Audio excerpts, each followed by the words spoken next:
할렐루야. 제가 시편 말씀을 계속 강의하고 있는데요. 오늘 시편 139편 말씀은 하나님이 어떤 분이신가를 소개하는 말씀입니다. 하나님이 어떤 분이신가. 근데 이 시편을 쓴 다윗은 하나님을 교리적으로 설명하지 않습니다. 하나님에 대한 그 특징을, 하나님의 속성들을 교리적으로 나열하지 않습니다. 여기엔 자신의 신앙 고백이 같이 들어가는 거죠. 그분이 위대하신데 그분이 자신의 삶과 어떻게 관계가 있는지를 이야기하고 있습니다. 그래서 이 시편을 읽어보면 딱딱한 교리서 같은 느낌이 드는 게 아니라 아름다운 신앙 고백과 같은 느낌이 드는 거죠. 여러분, 우리가 하나님의 속성, 하나님의 특징, 하나님의 어떤 위대하심을 교리적으로 암송하고 끝나면 안 돼요. 그거 되게 위험한 거예요. 여러분, 하나님에 대해서 제일 잘 아는 존재가 누구냐면 사탄이에요. 사탄은 하나님이 어떤 분인지 너무 잘 알아요. 근데 사탄은 하나님께 기도하지 않아요. 하나님을 사랑하지 않아요. 그러니까 되게 사탄은 무서운 존재죠. 또 은혜가 없죠. 우리가 신학을 하고 하나님에 대해서 연구하고 공부하지만 하나님에 대한 고백이 없으면 우리는 사탄과 같은 존재가 되는 거죠. 그래서 조심해야 됩니다. 자, 우리가 하나님을 아는 지식은 너무나 아름답고 너무나 귀한 거죠. 이 세상에 우리가 지식이 정말 중요하죠. 아는 것이 중요합니다. 그죠? 지식이 참 중요한데 그 무엇보다 중요한 지식은 하나님을 아는 지식이에요. 여러분, 잠언스 1장 7절에 이렇게 말하고 있습니다. 주보에 같이 한번 읽어볼까요? 여호와를 경외하는 것이 지식의 근본이거늘 미련한 자는 지혜와 훈계를 멸시하느니라. 아멘.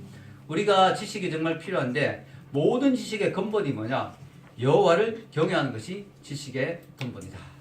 여러분, 어떤 집에 건물을 세우려고 할 때 기초공사를 튼튼히 해야 되죠. 높은 건물일수록 기초공사를 튼튼히 해야 됩니다.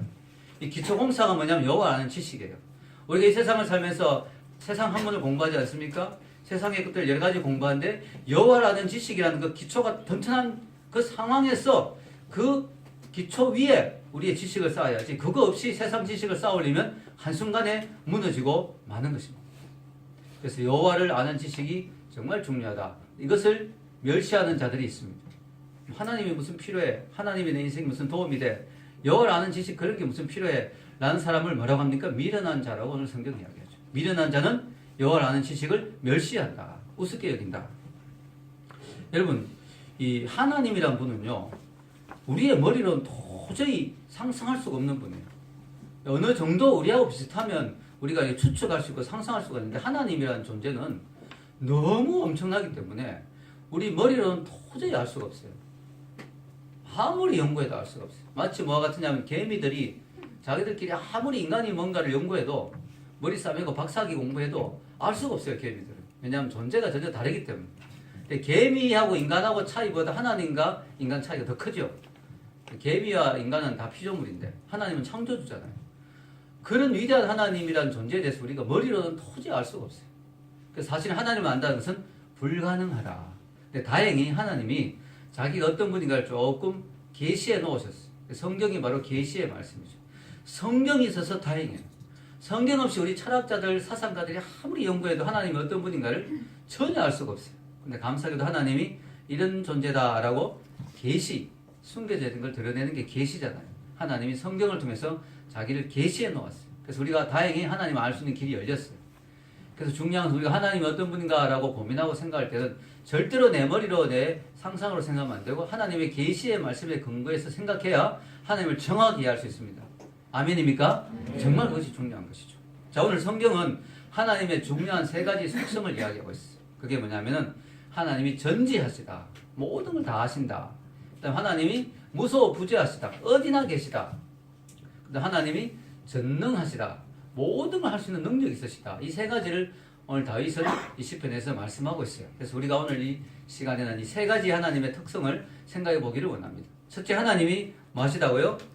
전지하시다. 이 전지하다는 것은 모든 걸 안다는 것이죠. 하나님이 모르는 건 아무것도 없어요. 우리는 뭐 가끔씩 나 몰랐는데 이런 거 있죠. 하나님은 몰랐는데 이게 하나도 없어요. 하나님이 모든 걸 어느 정도 아느냐면요, 이 우주의 별이 얼마나 많습니까? 근데 성경에 보면 하나님 모든 별의 이름을 다 안다고 했어요. 와. 그러니까 우리 이름은 뭐 아는 건 당연하겠죠. 우리 머리털 숫자도 다 안다고 했었죠. 성경에 보면. 하나님은 우리 머리털 숫자도 다 알고 계신다. 우리는 모르잖아요. 내가 내 머리털 숫자도 모르죠. 하나님은 전 세계 모든 사람들의 머리털 숫자가 몇 개인지 다 아시는 거예요. 우리는 다 합친 숫자는 모르지만 아는 거 하나 있다 그랬죠? 곱한 숫자. 그냥 대머리가 있으니까 제로다. 전 세계 모든 사람들 머리 숫자 합친 건 모르지만 곱한 숫자는 저는 알고 있어요. 우리 하나님은 모든 걸 다 하시는 거예요. 모르는 게 아무것도 없어요. 여러분의 모든 것도 다 하세요. 여러분 성경에 보면요. 1절에서 6절 보면요. 한번 같이 읽어볼까요? 여호와여 주께서 나를 살펴보셨으므로 나를 아시나이다. 주께서 내가 앉고 일었음을 아시고 멀리서도 나의 생각을 밝히 아시오며 나의 모든 길과 내가 눕는 것을 살펴보셨으므로 나의 모든 행위를 익히 아시오니 여호와여 내 혀의 말을 알지 못하신 것이 하나도 없으시니라. 주께서 나의 앞뒤를 둘러사시고 내게 안수하셨나이다. 이 지식이 내게 너무 기이하니 높아서 내가 능히 미치지 못하나이다. 아멘.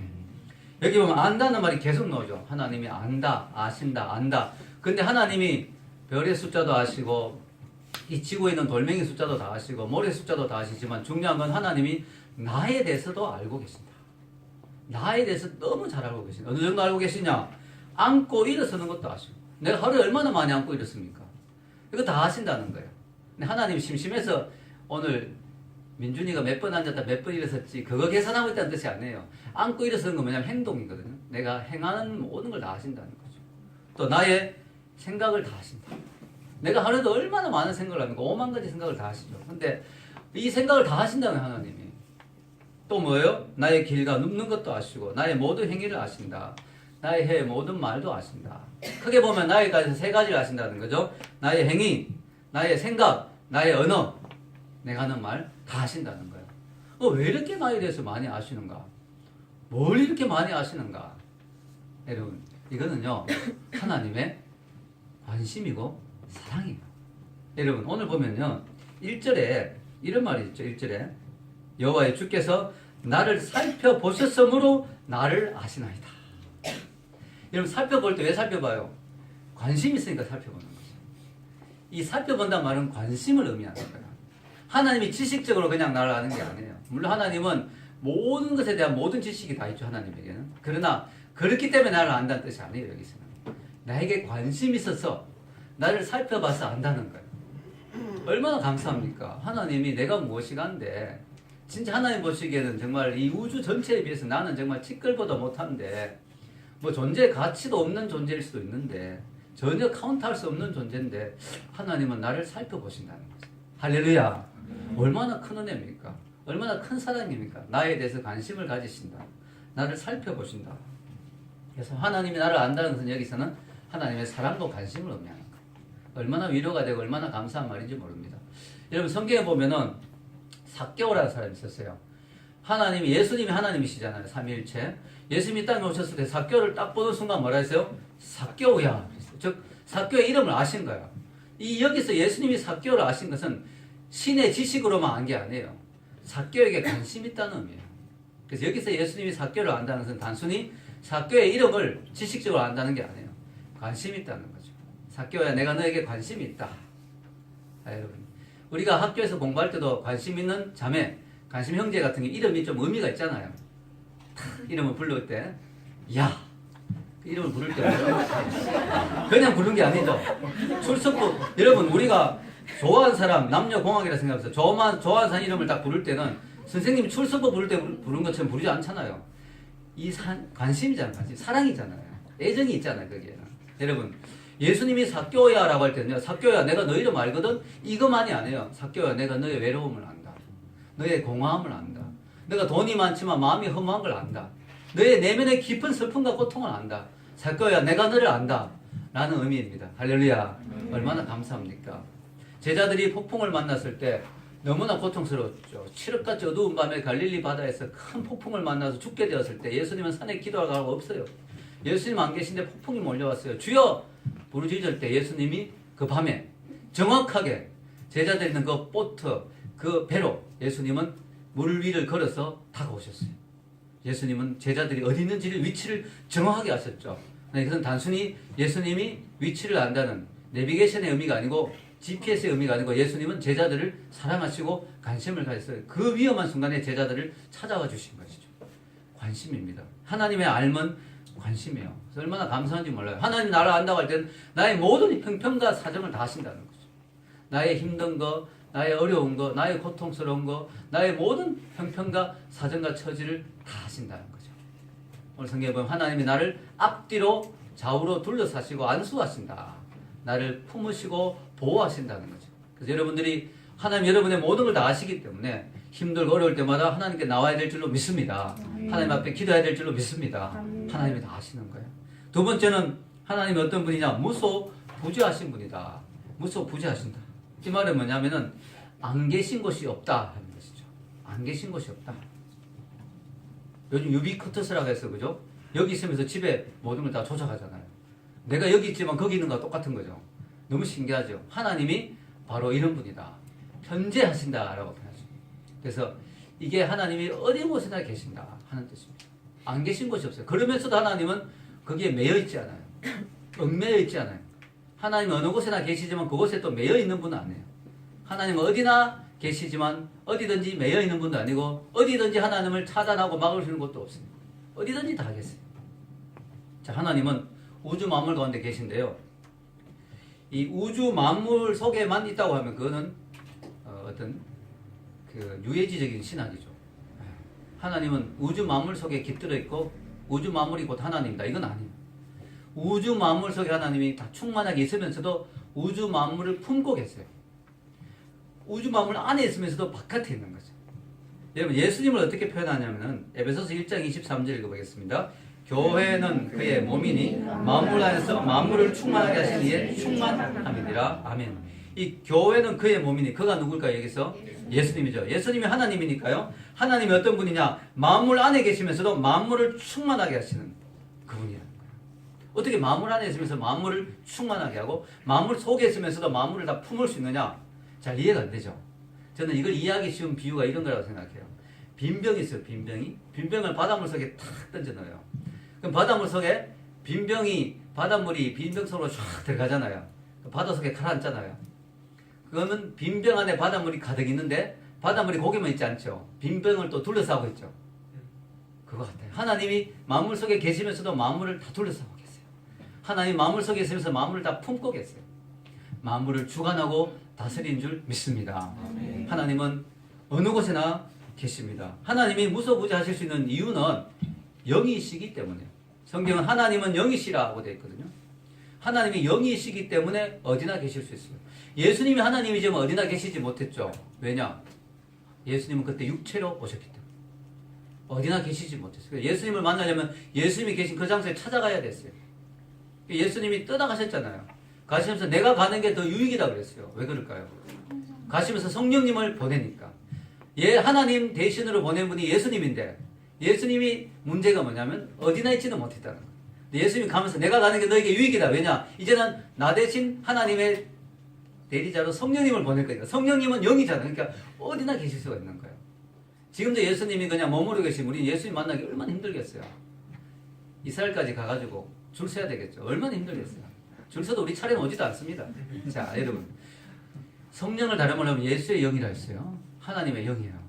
성령님이 우리 가운데 계시고 하나님은 성령으로 우리 가운데 임하시기 때문에 어디나 계실 수가 있는 거죠. 여기 7절에 12절에 바로 고백이 그거죠. 같이 읽겠습니다. 위에 시작. 내가 주의 영을 떠나 어디로 가며 주의 앞에서 어디로 피하니까 내가 하늘에 올라갈지라도 거기 계시며 소울에 내 다리를 펼지라도 거기 계시나니 내가 새벽 날개를 치며 바다 끝에 가서 거주할지라도 거기서도 주의 손이 나를 인도하시며 주의 오른손이 나를 붙드시리라. 내가 혹시 말하기를 흑암이 반드시 나를 덮고 나를 두른 빛은 밤이 되리라 할지라도 주에게는 흑암이 숨기지 못하며 밤이 낮과 같이 빛이 나니 주에게는 흑암과 빛이 같은 민이다. 아멘. 예, 주님에게는 모든 것이 다 같은 거예요. 흑암이든 빛이든 바다 끝에 있든 하늘 위에 있든 소울 음부 밑에 있든 어디 가든지 주님은 거기 계신다. 하나님이 안 계신 곳이 없다는 거죠. 지옥에도 하나님이 계시겠죠. 그러나 하나님은 거기서는 지옥을 다스리고 계신다는 차원이지 하나님이 임재하신다는 차원은 아니죠. 여러분 하나님은 어디나 계세요. 심지어는 새벽 날개 치며 바다 끝에 이 시적인 표현 너무 멋있죠. 새벽 날개는 뭐냐면 새벽에 쫙 빛이 떠오르면 해가 떠오르면 빛이 쫙 날개처럼 쫙 퍼져나가잖아요. 얼마나 빛의 속도가 빠릅니까? 그렇게 빠른 속도로 도망가도 하나님은 거기도 계신다. 내가 하나님의 낯을 피할 수 있는 곳은 아무것도 없다. 왜냐 하나님은 영이시니까. 하나님은 어디나 충만하게 계신다. 여러분, 어떤 사람은 하나님은 어두운 데는 계시지 않을 거지 이렇게 생각합니다. 그래서 어두컴컴하게 있으면 하나님은 없다고 생각하고 거기 하나님 나를 못 본다고 생각해요. 그래서 사람들이 죄를 지을 때 주로 조명을 어둡게 합니다. 도둑들도 어둡게 해요. 그래서 도둑이 어느 날 어떤 집에 톡 들어갔는데 컴컴한 거야. 그러니까 야 여긴 아무도 없구나. 그래서 탁 이렇게 도둑이 탁 가려고 하는데 갑자기 소리가 들리는 거야. 앵무새 소리가. 근데 이게 앵무새인지 몰랐어요 처음에는. 앵무새 사람 소리 내잖아요. 나도 봤다, 예수도 봤다 이러는 거야. 그래서 뭐야? 너무 놀래는 도둑이. 그리고 막 긴장하고 있는데 또 막 움직여 또 소리가 들려. 나도 봤다, 예수도 봤다. 너무 무서워가 도둑이 막 그러다가 이상한 사람 소리 같지 않은 것 같아. 그래서 불을 딱 켜니까 앵무새예요. 그래서 에이 앵무새네. 그러면서 괜히 놀래네 하니까 그래서 도둑이 다시 딱 가니까 그 앵무새가 하는 말이 예수야 물어 하니까 그 옆에 개가 이름이 예수였어. 개가 막. 자 이런 유머가 있습니다. 자 여러분 우리가요 컴컴한 데서 하나님이 요건 모르겠지. 사람들은 그런 경향이 있어요. 우산을 딱 펴가지고 딱 밑에 숨어가지고 하나님이 요건 모르겠지. 요 밑에 숨어 있으면 모르겠지. 그런 거 없습니다. 하나님은 흑암이나 빛이나 하나님께는 모든 것이 다 보인다는 거죠. 할렐루야. 그래서 피할 수가 없어요. 피할 수가. 여러분 성경에 뭐 하나님을 피하려고 한번 했던 사람이 있죠. 누굴까요?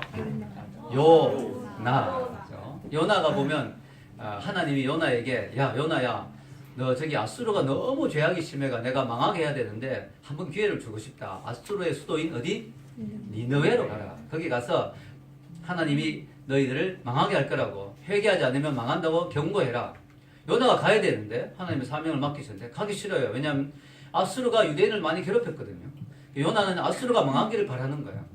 가기 싫은 거예요. 그래서 하나님이 설마 내가 도망가면 못 쫓아오겠지 하면서 아수르 니느웨와 정반대인 다시스로 가는 배를 탔어요. 갔는데 어떻게 됐어요? 하나님 나를 피할 수 있었을까요? 아니죠. 바다 한가운데 갔어요. 요나가 이쯤 되면 하나님 어떻게 못하게 자고 쿨쿨 잠을 자는데 폭풍이 막 밀려오면서 사람들이 제비를 뽑으니까 요나가 나왔어. 야, 너 왜 여기서 자고 있냐? 너 누구냐? 어디서 온 사람이냐? 나 하나님의 낯을 피해서 왔다. 하나님이 폭풍을 일으켰구나. 어떡하지? 요나가 그때 이제 그럼 할 수 없다. 나를 바다에 집어 던져라. 그럼 하나님이 폭풍을 멈추게 할 거다. 내 죄 때문에 이렇게 됐으니까. 그 진짜 바다에 던졌는데 폭우가 멈췄어요. 그런데 그 순간 하나님이 큰 고기를 준비해가 요나를 확 삼켰죠.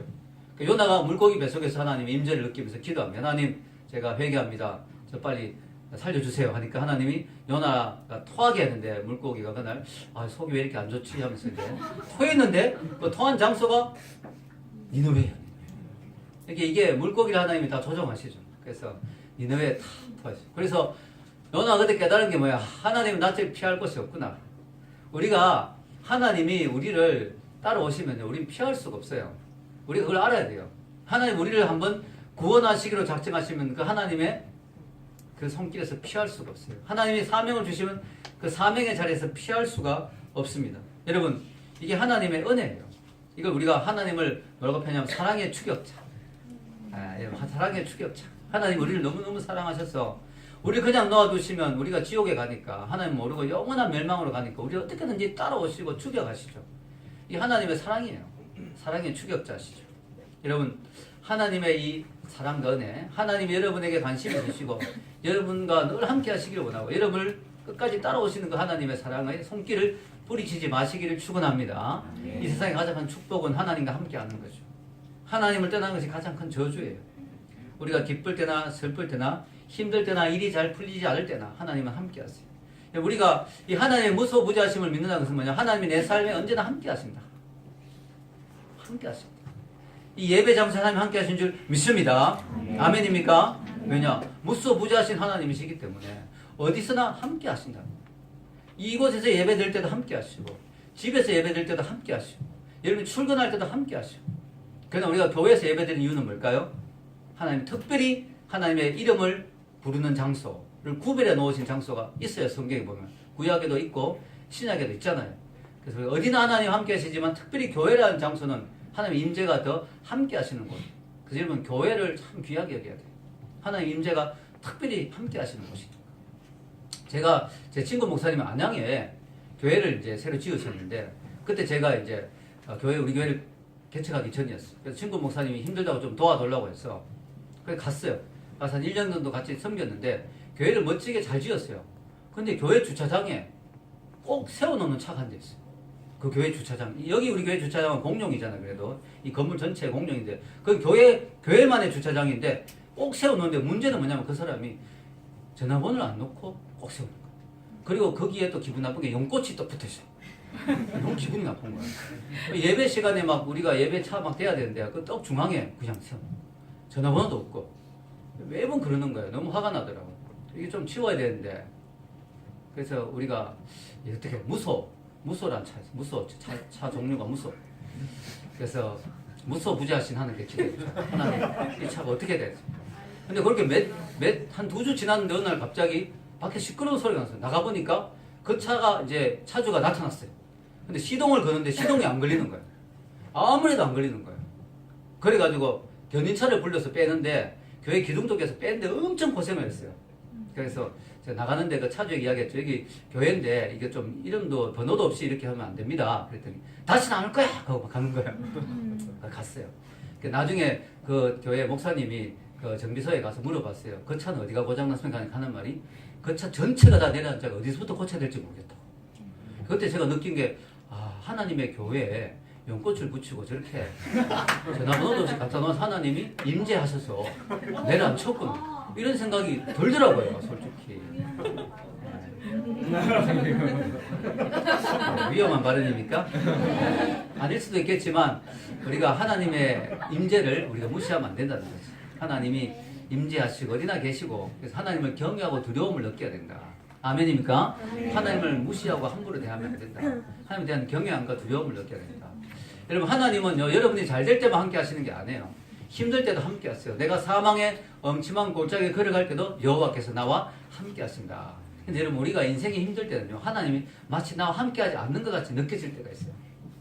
왜냐하면 너무 힘드니까 인생이. 하나님 나를 안 보고 계시나? 나 함께 하시지 않는가? 나를 무시하는 건가? 나를 잊어버리신가? 이렇게 생각될 때가 있을 수 있어요. 그때 여러분이 뭘 해야 되냐? 믿음을 발동해야 돼요. 내 눈에 하나님 보이지 않지만 내 삶에 지금 하나님이 일하시는 게 느껴지지 않지만 그래도 하나님은 나와 함께 하신다. 아멘? 그 믿음을 발동해야 돼요. 마치 뭐와 같으냐? 먹구름이 몰려오고 폭풍이 칠 때는요 마치 태양이 없어진 것 같잖아요. 여러분 그런 생각 들 때 있잖아요. 너무너무 시커먼 먹구름이 몰려와서 막 폭우가 확 쏟아질 때는 태양이 안 보여요. 먹구름에 가려서 마치 태양이 없어진 것 같아요. 그래서 말해야 될 사실은 뭐예요? 태양은 없어진 게 아니에요. 단지 잠깐 먹구름 뒤에 있을 뿐이지 잠깐 앞에 먹구름이 가리는 것이지 태양이 없어진 건 아니거든요. 여러분이 그런 믿음을 가져야 될 줄로 믿습니다. 여러분 인생이 힘들어도 하나님이 여전히 여러분과 함께 하시는 것을 믿으시기 바랍니다. 그게 무소부지하심을 믿는 거죠. 세 번째 하나님의 전능성이죠. 하나님이 전능하시다. 이 말은 하나님이 무엇이든지 할 수 있는 능력이 있다. 하나님의 전능의 능력은 특히 창조에 드러나죠. 하나님 이 세상을 만들 때 말씀만으로 만들었잖아요. Let there be light. 빛이 있으라 하니까 빛이 쫙 생겼어요. 진짜 대단하죠 하나님. 얼마나 능력 있는 분인가. 하나님께는 이 온 우주를 만드는 일이 조약도 하나 만드는 것보다 더 쉬워요. 하나님께도 모든 것이 너무 쉬워요. 왜냐하면 능력이 있으시니까. 이 하나님의 능력은 우주 창조에서 이미 드러나고 있죠. 여러분 이 우주가 얼마나 큰지요. 지금도 그 끝을 모르죠 과학자들이. 어떻게 이렇게 큰 게 존재할 수 있을까요 이 세상에. 하나님 이 우주를 왜 이렇게 크게 만들었을까요? 하나님이 얼마나 크신가를 보여주기 위해서. 야 하나님 만든 우주도 이렇게 크다면 그 우주를 만든 하나님 얼마나 더 크겠냐 이거죠. 아멘입니까? 이 하나님의 자신의 능력을 드러내기 위해서 이 우주를 이렇게 크게 만드신 거예요. 얼마나 큰지요. 별들도 얼마나 많은지요. 여러분 우리가 하나님이 전능하다, 하나님의 능력이 있다, 하나님이 대단하다 할 때는 사람들은 자기보다 조금 더 대단한 존재로 생각하는 경향이 있어요. 하나님이 능력 있다, 전능하다 할 때는 약간 슈퍼맨 정도 생각하죠. 슈퍼맨도 능력 있잖아요. 하나님은 슈퍼맨 같은 수준이 아니에요. 슈퍼맨을 보면요, 슈퍼맨 동시에 여러 장소 잊지 못하더라고요. 날아가야 돼 거기까지. 그 한 번에 한 사람밖에 못 구해요. 슈퍼맨이 능력이 있지만 한계가 있어요. 하나님은 그런 분이 아니에요. 하나님이 능력이 있다고 할 때는 슈퍼맨 같이 좀 파워가 세다 이 정도가 아니에요. 완전히 우리와 차원이 다른 분이에요. 아멘입니까? 말 한마디로 우주를 없앨 수 있는 분이에요. 그런 분이 하나님이세요. 하나님의 능력은 창조에서 드러나는데 천지 창조는 이미 끝났으니까 우리가 잘 모르잖아요. 우리 생명이 탄생하고 하나님의 능력을 우리가 느낄 수가 있어요. 오늘 다윗도 탄생에 대해서 이야기하죠. 13절에서 16절 읽겠습니다. 주께서 내 내장을 지으시며 나의 모태에서 나를 만드셨나이다. 내가 주께 감사함은 나를 지으심이 심히 기묘하시니라. 주께서 하시는 일이 기이함을 내 영혼이 잘 아나이다. 내가 은밀한 데서 지음을 받고 땅의 깊은 곳에서 기이하게 지음을 받은 때 나의 형체가 주의 앞에 숨겨지지 못하였나이다. 내 형질이 이루어지기 전에 주의 눈이 보셨으며 나를 위하여 정한 날이 하루도 되기 전에 주의 책에 다 기록이 되었나이다. 아멘. 여러분, 하나님이 나를 만드신 게 너무 신기하다, 기묘하다. 이게 지금 개정인데 개역 한글에는 어떻게 되는지 아시죠? 신묘막측하다. 신묘망측하다가 아닙니다. 신묘막측하다. 너무 멋있는 표현이죠. 신묘막측하다. 우리가 가만히 생각하면 태아의 탄생과 그 아이가 태어난 거 보면 너무 신비롭죠.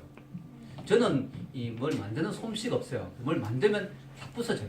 잘 못 만들어요. 그래서 저는 인형 하나도 예쁘게 못 만드는데 이상하게 저를 통해서 예쁜 3명의 딸이 태어났어요. 물론 예쁘다는 건 제 주관입니다. 그래서 그걸 보면 뭘 알 수 있느냐면은 저와 저희 집사람이 우리 아이를 태어나게 했지만 저희들이 만든 건 아니다. 우리가 막 눈도 만들고 귀도 만들고 만든 게 아니에요. 하나님이 다 만드셨어요. 아멘? 하나님이 너무너무 신비롭게 하나님의 솜씨가 너무 뛰어나죠. 너무 놀랍죠. 아이가 처음에 수정을 하게 되면 세포가 하나예요. 근데 그 세포가요 막 분열되죠. 그러면서 이제 아이가 되는데 무려 한 개 수정된 세포가 10조 개의 세포로 분열됩니다. 10조 개 몸 안에서. 근데 그게 그 세포가 어떤 건 신경계가 되고 어떤 개는 혈관계가 되고 어떤 개는 근육계가 되고 어떤 개는 뼈가 되고 어떤 게 눈이 되고 코가 되고 귀가 되고 이거 어떻게 되는지 신기해요. 조금의 실수가 있으면 안 되는데 완벽하게 하나님 너무너무 놀랍게 만드십니다. 여러분 자체가 하나님의 완벽한 작품이에요. 자, 여러분 옆에 분에게 축복합니다. 당신 하나님의 완벽한 작품입니다. 당신 하나님의 완벽한 작품입니다. 네. 너무너무 이게 신비로운 거예요. 하나님의 능력이 여기 드러나는 거죠. 하나님의 전능하신 능력이. 여러분 전도서 11장 5절 한번 읽어볼까요? 시작. 바람의 길이 어떠한가? 아이 벤 자의 태에서 뼈가 어떻게 자라는지를 내가 알지 못한 같이 만사를 성취하신 하나님의 일을 내가 알지 못하느니라. 아멘. 예. 너무 신비롭다는 거죠. 아이가 어떻게 자라는지, 뼈가 어떻게 형성되는지. 예. 우리 예지자매님도 아기 놓기 전에 좀 걱정했죠. 아이가 누워 있었나? 엎드려 있어. 그래가지고. 근데 때가 되니까 자기가 알아서 또 한 바퀴 휙 돌아요. 예. 편하게 나오도록. 다 알아서 합니다. 그래서 여러분 너무 신기한 거죠. 여러분 성경에 특별히 오늘 말씀에 16절 우리 다시 한번 읽어봅시다. 16절 내 형질이 이루어지기 전에 주의 눈이 보셨으며 나를 위하여 정한 날이 하루 되기 전에 주의 책에 다 기록이 되었나이다. 자, 나를 위하여 정한 날이 하루도 되기 전에 주의 책에 다 기록이 되었나이다. 내 형질이 이루어지기 전에 주의 눈이 보셨다. 내가 처음에 형성될 때 벌써 주님이 보고 계신 거예요. 그래서 여러분 이 낙태를 가지고 이야기하는 사람들은 낙태를 자꾸 합리화시키기 위해서 아이가 엄마 뱃속에 생긴 지 몇 주 지나야 사람이냐 가지고 토론하는데요. 몇 주 지나야 사람이 아니에요. 임신한 그 순간부터 완전한 생명이에요. 그리고 인간이에요. 그래서 낙태는 죄예요. 다만 산모의 생명이 위험하다든가 특별한 경우가 있겠죠. 그런 경우는 예외겠지만 낙태를 하는 거죠. 아이를 없애버린 것은 그것은 하나님 앞에서 죄라는 거죠. 왜냐? 여기 성경에 보면 만들어질 때 바로 형질이 이루어질 때 바로 하나님 보고 계시고 그때부터 하나의 인간이라는 것이죠. 그리고 주의 날에 내 날이 다하기 전에 내 정한 날이 하루가 되기 전에 주의 책에 기록이 되었나이다. 즉 태어나서 하루가 되기 전에 이미 하나님이 인간으로 기록한 거예요. 인간이에요. 그리고 나의 정한 날이란 말이 있죠. 나를 위하여 정한 날. 이걸 보면 내가 태어날 죽는 날이 다 정해져 있는 거예요. 하나님 보시. 그래서 사람이 죽는 것도 다 하나님 뜻 가운데 그 날짜에 죽는 거예요. 그 날짜에 태어나고 이게 다 정해져 있어요. 그래서 여러분 일찍 죽는다고 꼭 억울한 거예요. 하나님의 때에 그냥 가신 거예요. 우리가 다 때가 있는 거예요. 때가 있는 거. 다 우리 인생은 탄생과 죽음이다. 하나님의 계획 안에 있는 줄 믿습니다. 다 있는 거예요. 자, 우리가 하나님의 전능성을 생각할 때 우리는 어떻게 해야 될까요? 겸손해야 돼요. 겸손해야 돼요. 우리는 아무리 잘나도 피조물이에요. 피조물인 우리가 너무 잘난 척하면 안 돼요. 하나님의 능력에 비해서 우리는 아무것도 아닌데 우리가 잘난 척하면 안 돼요. 그런 이야기가 있잖아요. 어떤 개미가 있는데 이 개미가 다른 개미 중에 너무 힘이 센 거야. 다른 개미는 쌀을 2알밖에 못 들고 자기는 3알이나 들고. 그래가 막 개미들 사이에서 완전히 엄청나게 인기를 누렸습니다. 정말 힘이 센 개미로. 이 개미가 너무 쭈해졌어요. 그래서 자기 힘을 자랑하기 위해서 마음 먹고 어느 날 시장으로 나갔어요. 자기를 자랑하기 위해서 나가다 발표 죽었잖아요. 개미는 개미일 뿐이에요. 개미들 세계에서 잘나봤자 그냥 시장에서 발표 죽는 거예요. 잘난 척 할 거 아무것도 없어요. 우리가 잘난 척해도 하나님 앞에는 아무것도 안 해요. 아멘? 겸손해야 돼요. 우리 하나님의 전능성을 생각할 때 우리가 해야 될 책은 겸손인 것이죠. 자, 여러분, 이 하나님이 나를 알 뿐만 아니라 나를 사랑한다. 너무 감사한 거죠. 이런 놀라운 하나님이 나를 알고 나를 사랑하신다. 17절에 18절 다윗의 탄성이 나오죠. 읽겠습니다. 하나님이여 주의 생각이 내게 어찌 그리 보배로운지요 그 수가 어찌 그리 많은지요 내가 세려갈지라도 그 수가 모래보다 많도소이다. 내가 깰 때도 연히 주와 함께 있나이다. 주님의 생각이 보배롭다. 왜? 나에 대해서 좋은 생각을 하고 계시니까. 나를 어떻게든지 잘 되는, 내가 어떻게든지 잘 되는 것들을 생각하시니까 보배로운 거죠. 다만 내가 하는 게 불순종하거나 죄를 지어서 내 인생에 문제가 생기는 거죠. 하나님이 근본적으로 나를 통해서 갖고 계신 계획은 내가 잘 되는 거, 내가 정말 하나님의 뜻을 이루는 거, 하나님께서 귀하게 나를 쓰시는 거, 보배로운 생각들만 가지고 계신 줄 믿습니다. 하나님 생각이 얼마나 많은지 모래보다 많다는 거야. 야, 진짜 누가 하루에 한 번이라도 나에 대해 생각해 준다면 얼마나 고마워요. 그죠? 저는 여러분이 매일 저녁마다 나를 생각하는 줄 믿습니다. 왜냐? 기도 제목에 목사님의 가정을 위한 기도 제목 있잖아요. 매일 기도하시죠, 여러분? 중보기도. 여러분이 다 하루에 한 번은 저를 생각하는 줄 믿어요. 아멘? 근데요, 그것만 해도 너무 고마운데 하나님이 나를 얼마나 모래보다 더 많이 생각하시고 나에 대해 생각이 많으시고 어떻게 하면 저 아이의 인생을 축복할까? 어떻게 하면 저 아이가 정말 귀한 인생이 되게 할까? 그 생각을 하나님이 날마다 하고 계시고 모래보다 더 많이 생각하시고 그 생각이 다 보배롭고 얼마나 감사합니까? 근데요, 이런 이야기를 쭉 하다가 다윗이 갑자기 악인의 이야기를 합니다. 악인이 갑자기 나와요. 자, 19절에서 22절 읽겠습니다. 시작. 하나님이여 주께서 반드시 악인을 죽이시리라. 피 흘리기를 즐기는 자들아 나를 떠날지어다. 그들이 주를 대하여 악하게 말하며 주의 원수들이 주의 이름으로 헛되이 맹세하며 여호와여 내가 주를 미워한 자들을 미워하지 아니하며 주를 치려는 한 자들을 미워하지 아니하나니 내가 그들을 심히 미워하니 그들은 나의 원수들입니다. 아멘. 자, 여기 보면요, 갑자기 실컷 이야기하다가 악인에 대한 이야기를 해요. 어떻게 보면 약간 생뚱맞다 싶을 정도로 안 어울리죠. 근데 이게 이유가 있어요. 이 시편을 좀 깊이 저도 연구를 해봤어요. 왜 이렇게 악인이 나오냐. 이 다윗의 이 시편이 단순히 하나님의 위대하심을 묵상하고 교리적으로 설명하려고 한 시가 아니었다는 거예요. 사실은 다윗이 이 시를 쓴 이유가 악인들 때문에 썼다는 거예요. 다윗의 인생이 괴로웠는 게요. 다윗의 삶을 보면 막 다윗을 죽이려고 하는 사람이 되게 많았잖아요. 막 억울하게 피 흘리게 하는 사람들이 되게 많았고, 다윗을 모략하고, 다윗을 중상하고, 다윗을 고통을 주는 사람이 너무 많았거든요. 다윗의 원수들이 되게 많았어요. 다윗이 지금 원수들에게 시달리는 거예요. 너무너무 괴로운 거예요, 다윗이. 자기 힘으로 어떻게 할 수가 없어요. 그러니까 하나님을 묵상한 거예요. 하나님, 맞아. 내가 왜 이렇게 절망하고 있지? 우리 하나님이 계시잖아. 우리 하나님은 전능하시고, 어디나 계시니까 내가 지금 당하는 상황을 알고 계시고, 보고 계시고, 또 그걸 도울 수 있는 능력이 있으시고, 그러니 하나님을 생각하니 내가 이 억울함을 이길 수 있겠다는 거야. 그것이 다윗의 고백인 거죠. 그러니까 다윗이 왜 악인을 이야기하냐면 악인들이 자기를 너무 괴롭히니까 하나님 너무 억울합니다. 근데 하나님 다 아시죠. 하나님 전지하시니까. 하나님 다 보고 계셨죠. 하나님 무소부지하시니까. 그리고 하나님 이런 나를 도울 수 있는 능력이 있으시죠. 하나님 전능하시니까. 하나님 나를 살펴주소서. 내 마음을 다시 한번 살펴주소서. 나는 이런 나쁜 사람 아닙니다. 저 악인들이 원수들이 이야기한 것이 저는 그런 나쁜 인간이 아닙니다. 하나님 제 마음을 살피시고 저를 돌봐주세요. 마지막 구절이 바로 그거죠. 읽겠습니다. 23절에 24절. 하나님이여 나를 살피사 내 마음을 아시며 나를 시험하사 내 뜻을 아옵소서. 내게 무슨 악한 행위가 있나 보시고 나를 영원한 길로 인도하소서. 아멘. 하나님, 혹시라도 내가 몰랐던 죄가 있다면 하나님 치십시오. 하나님 깨닫게 해주십시오. 그래서 하나님 저 원수들이 나를 치게 하지는 마십시오. 하나님, 제가 제 마음을 하나님 말씀 앞에 비춰봅니다.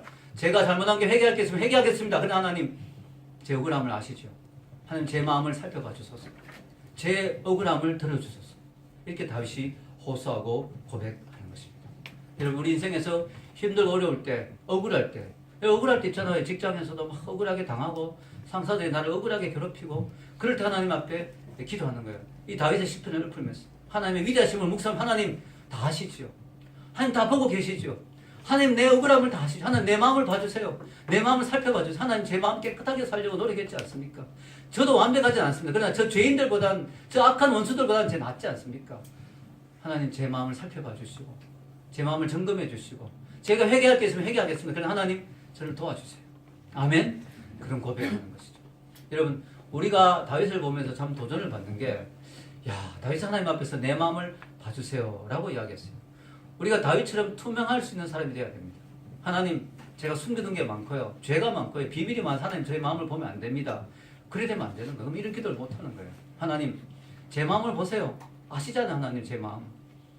우리가 다윗처럼 말씀 앞에서, 다윗이 이렇게 할 수 있는 근거는 뭐냐면 늘 말씀 앞에 자기를 비춰봤거든. 말씀 앞에 자기를 늘 성찰했거든. 하나님, 제가 말씀 앞에서 말씀대로 살려고 고민했지 않습니까? 몸부림쳤지 않습니까?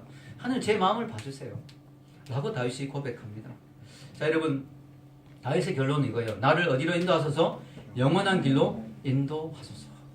우리 하나님의 사람들은요, 이 땅의 삶의 고난거림에서도 이 땅의 삶이 끝이 아니잖아요. 우리는 어디로 가고 있어요? 영원한 길로 가고 있죠. 영원한 천국을 향하고 있는 사람들이에요. 우리의 억울함과 고통이 다 끝나는 그날, 하나님 우리 눈물을 다 씻겨주는 그날을 바라보며 우리는 가고 있어요. 우리는 이 믿음의 길, 영원한 길을 걸어갈 때 이 능력의 하나님과 함께 동행해야 될 줄 믿습니다. 우리가 천국 가면요, 뭘 하는 줄 아세요? 계속해서 하나님에 대해서 공부하게 돼요. 여러분, 하나님은 너무 위대하신 분이기 때문에 하나님은 공부하고 알아가도 끝이 없어요. 천국 가면 지금보다 우리가 하나님에 대한 지식이 늘어나겠죠. 그러나 끝은 아니에요. 왜냐하면 하나님은 하나님이 이제 마스터했다, 하나님에 대해서 이제 알았다, 끝, 하나님 됐다 할 수가 없어요. 하나님 너무 엄청나기 때문에, 우주보다 크기 때문에 천국 가서도 우리가 해야 될 일은 뭐냐면 영원히 하나님을 알아가는 일이에요. 얼마나 기쁠까요? 하나님에 대해서 하나씩 더 알아갈 때 얼마나 행복할까요? 우리 하나님 대단한 줄 알았지만 이렇게 대단한 분이구나. 하나님 위대하신 분인 줄 알았지만 이렇게 위대하시구나. 우리 하나님은 찬양합니다. 우리가 천국에서 해야 될 일, 하나님을 더 알아가고 찬양하는 일이에요. 그 놀라운 삶, 그 영혼의 삶이 여러분을 기다리고 있어요. 그 삶을, 그 영혼의 길을 걸어갈 때 우리 위대하신 하나님을 묵상하며 함께 하나님과 동행하는 여러분이 되시길 주의 이름으로 축원합니다. 기도하겠습니다.